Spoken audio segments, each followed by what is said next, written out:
Now, the inclusion of women in politics has been a global concern, and Nigeria is no exception. Though women make up nearly half of the population, they remain underrepresented in leadership and decision-making positions. Historically, Nigerian women like Funmilayo Ransome Kuti, Margaret Ekpo, and Hajiya Gambo Sawaba fought fearlessly for women's rights and political participation. Yet, decades later, progress has been slow due to cultural, social, and structural barriers. Welcome to Youth Connect on Trust TV. I am Fatima Ahmed Musa. Now let's go on a quick break, and when we return, you get to meet my guest.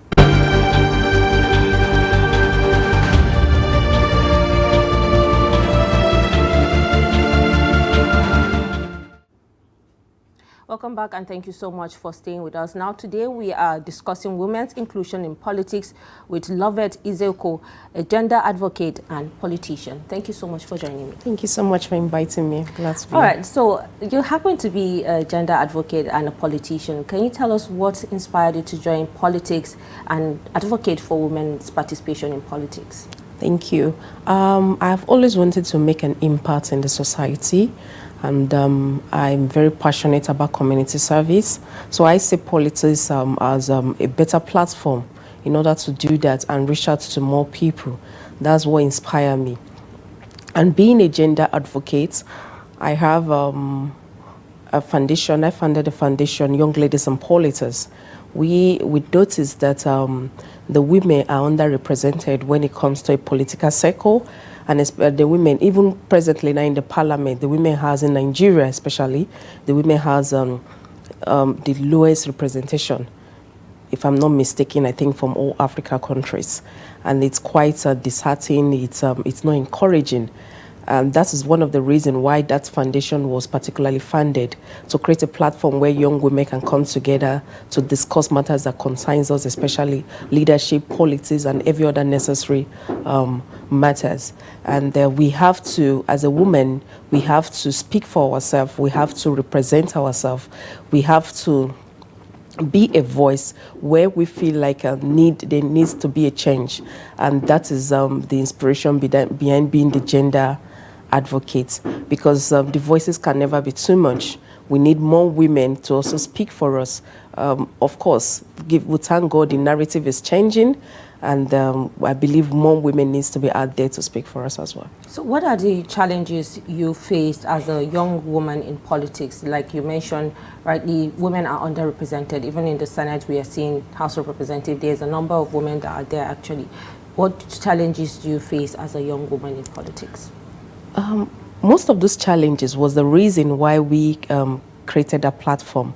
Firstly, as a young woman, and when you talk about a group of women, you see our mothers see us as we're being too tender to take up political positions or responsibilities, or they feel like a part of a compassion for us because of probably what they have gone through, and they probably don't want us to go through the same thing. And when you talk about youth, in the gathering of youths, it's highly dominated by men. It's very difficult for you to see a youth leader who is a female. I'm sure you must have taken note of that. Mm-hmm. You hardly see that. So it's highly dominated by men. And we, the young women, we couldn't find a space for ourselves. So that's one of the challenges as a young woman. But as a woman generally, you know the challenge. I think the political parties, thank God, they are considering women more. So the political parties need to look into most of the constitution to encourage women more to participate in politics. The financial aspect as well. You know, women are always being seen as we don't have the which is true anyway. To an extent, it is true. But every other political candidate get to have supports from people. But if it's a female, the support most times, the financial support most times seems to be a bit low, because the belief of where you talk about the society belief of a woman's place and all that, and it's been seen, okay, maybe she doesn't have the competency, especially other candidates might be a male or so. They will most times they prefer to queue behind the male than the female, and the society belief of a woman's place. So most of that are just the challenges. And again, you hear the aspect of women being sexualized and all that, and the normal talks whereby you give what you have to get what you want. But I recently, most young women who are in the political circle are speaking up. And like myself, I do tell people you have to show your competency. You have to show what you have. When you don't have anything to offer, that's when you probably be thinking about that. But you have to be proud of who you are. You have to table what you have to offer. If it's your intellectuality, you put that. If it's your integrity, you put that on the table. You have to put a value on the table. So those are just most of the challenges. Yeah, so we know that, a culture and patriarchy are often cited as barriers, especially when it comes to women, participating either in politics or some sort of positions that mainly are known for men to be holding those positions. Yeah. What's your view on that? Yes, it's Africa as a whole. That is one of the major challenges as a woman in any leadership position, because even in the church, even in the I'm a Christian, that's why I'm mentioning that, and the most every religion gathering, even in the office environment, you see that too. Everywhere in the career environment, you see that as well. Everywhere. So politics is not exempted. You see that as well. That is just one of the challenges women face, because they believe this is where. Recently, I saw a video where it was a couples event, where the women was asked to, in order for the man to discuss about the love and all that for the women. The women were asked to kneel down and look up to the men to discuss all that. And I felt like, oh, this is not, and that is also just a reflection of the belief of a woman's place. You understand? Yeah. It's a challenge. We're still facing that.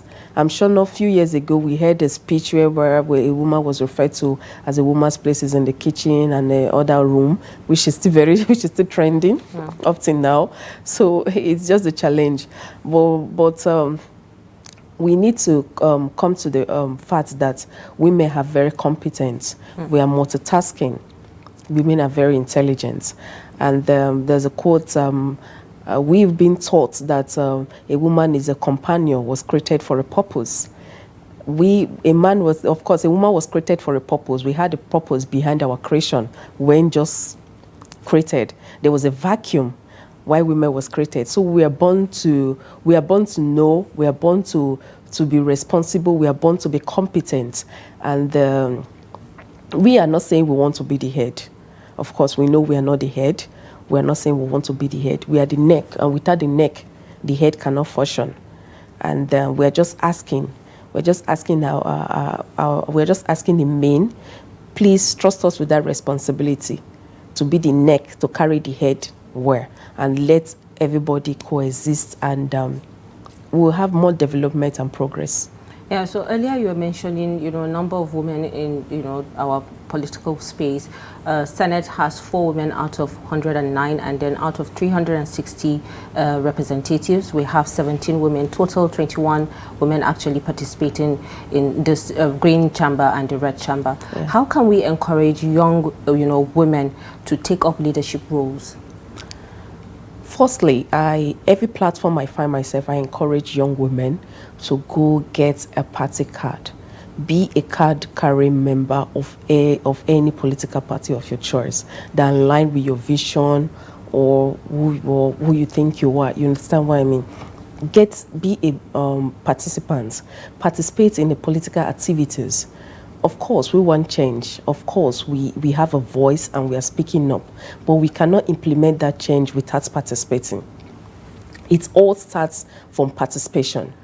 Be a card-carrying member of a political party, and not just a card-carrying member. Participate, and when you are being given a responsibility, endeavor to show capacity. Endeavor to carry it out diligently so that you can be seen competent enough even when you want to contest for any political position. And when there's when there's a position or during electoral period, try to show interest. You can never know what you're made of. Presently now, I happen to be the only female PDP candidate in all 62 ward here in FCT. I'm contesting for councillorship position PDP, City Centre ward. And we were about 5 of us that contested from various wards. And I wouldn't say fortunately or unfortunately, I happen to be the only one who emerged. Okay, just imagine, because presently now in the council, there's no female councillor. In the legislative, there is no female supervising councillor.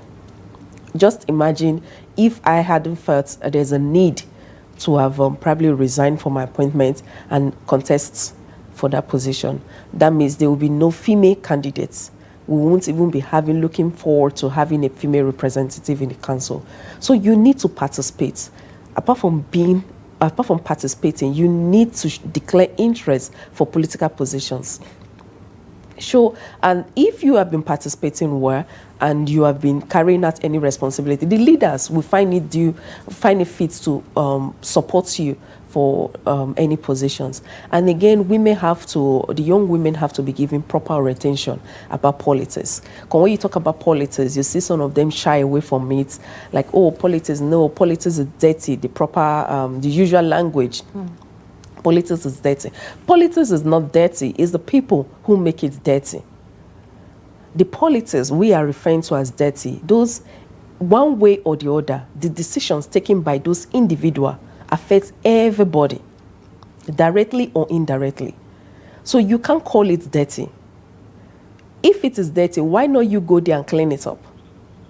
So we need to give proper orientation to young women in general. We need to give them proper orientation and knows that politics is being practiced everywhere. Even in your home, there's politics. In your school environment, everywhere, all the process of life, every individual has gone through. Politics has taken place. So we need to give them proper attention, and we need to have a safe place like conferences where women can discuss matters that concerns us, whereby we enlighten us and mentorship is very important, and such case mentorship come in place whereby they are being mentored on how to handle certain situations if they find themselves. All right, let's go on a quick break, and we'll return. We'll continue this discussion. Don't go anywhere.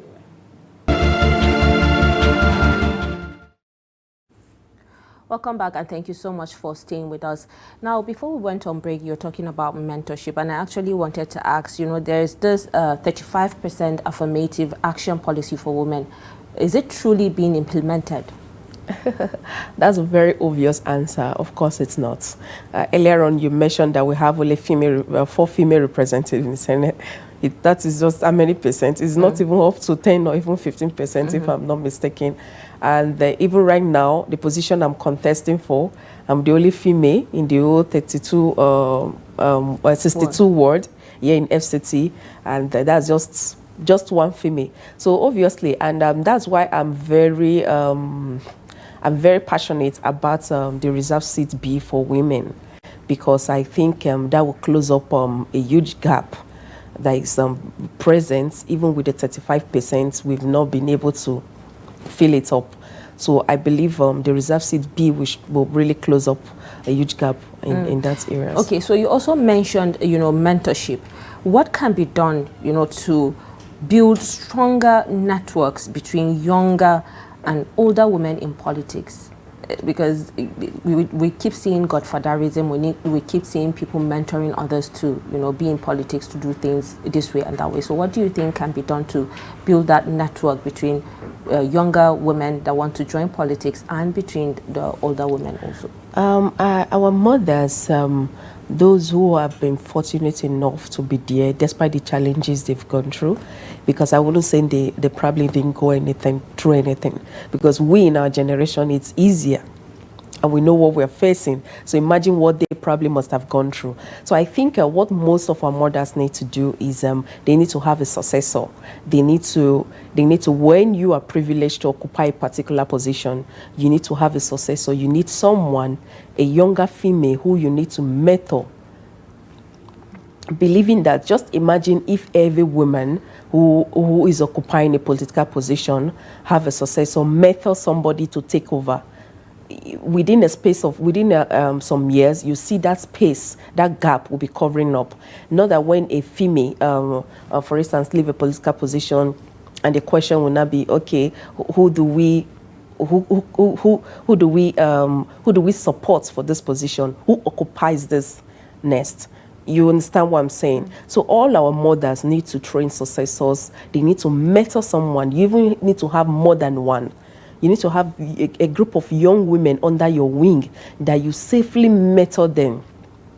Teach them what they need to know so that they could even come out to be a better version of you to occupy. And you'll be proud tomorrow to say, I mentored this girl. That is my daughter there when we are doing so many things. And some women, some of us have been fortunate enough to have male mentors as well.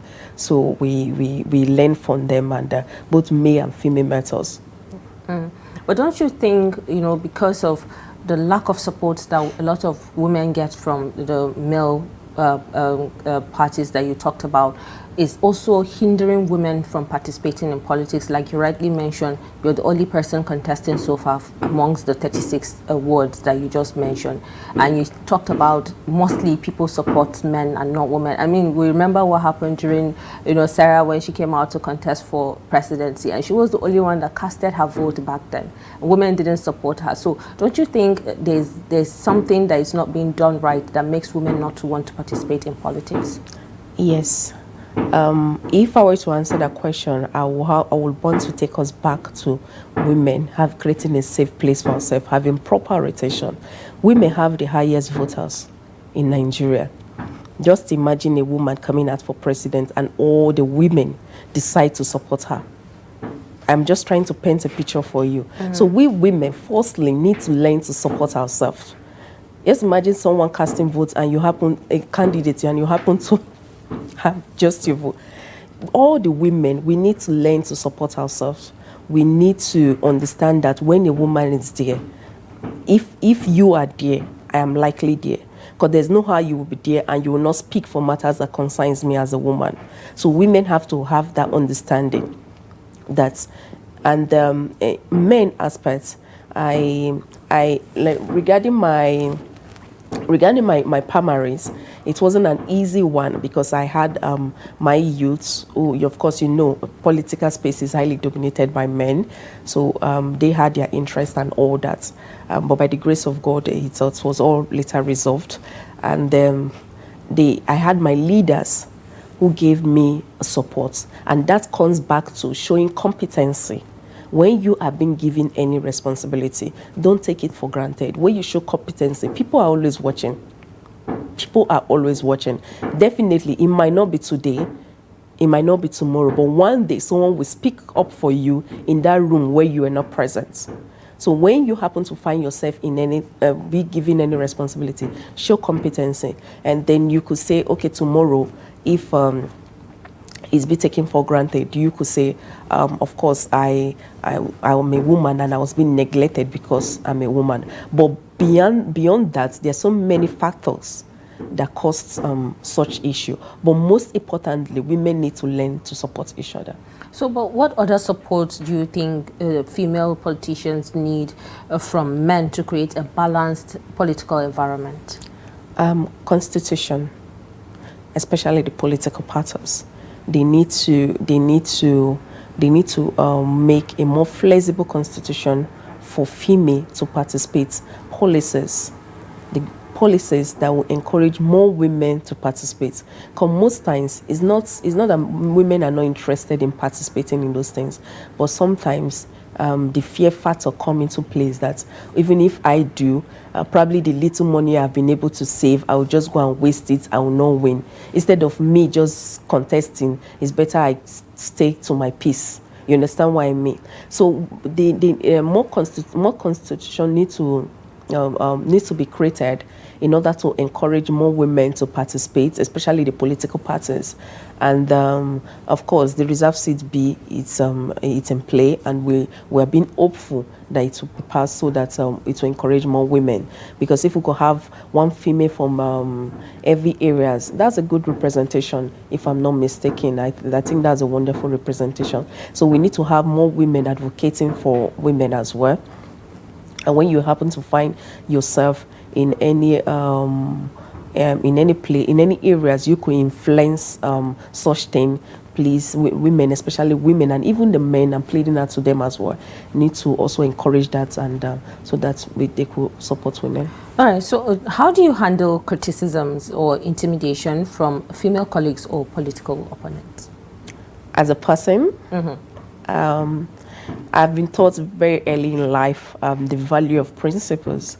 I have my principles, and I've had a very rough upbringing, I would say, but I'm grateful for it because it has taught me to be stronger. It has taught me to be more, to tolerate more. It has taught me to be more patient about some people. And again, I try my best to understand everybody that comes around me because we are all different. We are all different. I understand you. When I understand you, I find it easier to work with you because when that person is doing something, I try to understand that. Then regarding the critics aspects, of course, as a person, yes, politically, when you want to grow in life, those are things you need to embrace because you just have to learn that you shouldn't be just what's the word I'm trying to look defensive. When someone criticizes you, you look deep into it, and if it doesn't represent who you are, you let it go. But if you think there's some truth in that, you have to look inwardly and try to get a better version of yourself. And the more you do that, the more you become better. So let me throw this question to you. Do you think Nigeria will ever be ready for a female president? It might be a long way. It might be a long journey. But I think a day will come that Nigeria will realize we need a female president. Because looking at all the countries with female presidents, especially the African countries, you see a huge gap in development. You see a huge gap in progress. So I think a day will come when Nigeria will know we need a female president. Because, women, we don't joke with whatever we have been given to. And women are very compassionate when it comes to community service. And especially those who have been able to groom themselves properly. And when you look at the financial institute, for instance, most of it, Zenith Bank and so many other banks, they are all female. So women are more, even the men, but I think a day will come when Nigeria will realize that we need a female president. Thank you so much, Loveth Izekor, for taking your time to be on the program today. Thank you so much for inviting me. Well, this is the end of today's discussion, but as the call for gender balance in politics grows stronger, it is clear that women's participation in politics isn't just about equality, it's vital for national growth. If you found today's episode interesting, please like, share, and subscribe to Trust TV Live on YouTube, and also follow us on all our social media platforms. See you again next time for another topic that we'll get to explore on issues that matters to youths. I am Fatima Ahmed Musa. Thank you so much for watching.